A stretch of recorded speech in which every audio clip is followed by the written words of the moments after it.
It's time to put an end to this cycle of oppression. It's high time for France to leave us alone. It's time for France to take a cue from its European neighbors and learn a valuable lesson in independence. Germany is the leading economic power in Europe, significantly surpassing France, which is ranked as the third or fourth largest economic power globally. Germany does not exploit any country, any colony. I can mention Italy, I can mention Spain, who had colonies before, but who do not exploit anyone, who do not interfere, who do not impose leaders in their former colonies. On what grounds does France believe it can continue to impose leaders on us and make choices on our behalf? This must come to an end. And the emerging Africa, the African youth, the African elites, and the African diaspora all stand united in saying no, it cannot continue any longer. France's hypocrisy is evident and pervasive in daily life. Let's examine the cases of Mali and Chad as prime examples of this hypocrisy.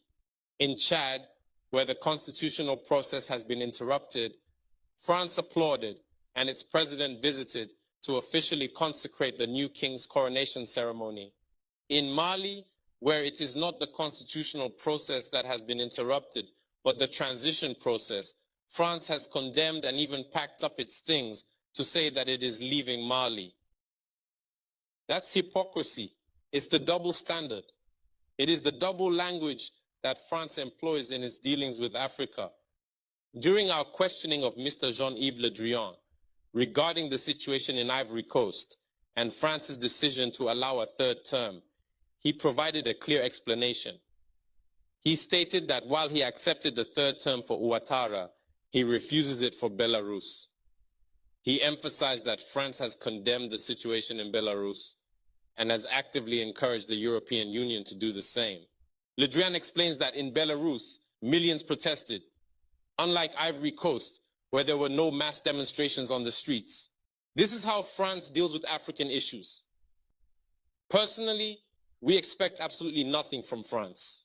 We desire her to cease meddling in our matters so that the people of Senegal can exercise their freedom of choice rather than being influenced by France's selection of a candidate using the tactics we are aware of. Let's be clear, we have absolutely nothing against the French people. In France, both political and citizen voices are rising to hold and express the same discourse as the one I'm currently presenting to you. For example, the deputies, such as Mrs.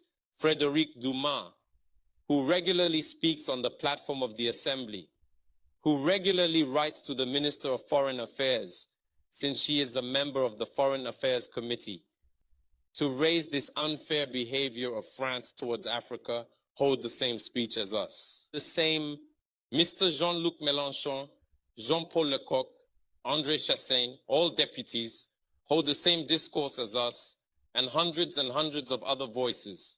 The NGOs, like other non-profit organizations, are doing remarkable work in the same direction. We strongly urge France to listen to the voices that speak to it about our plan for a more collaborative, fairer, and sustainable partnership between Africa and France. It is crucial that we work together towards a future that is equitable, just, and environmentally conscious. If she listens, I believe we'll have beautiful days ahead in our collaboration together. If he doesn't know how to cut it, thinking he can continue to function like in the time of our grandfathers, this African youth no longer accepts it.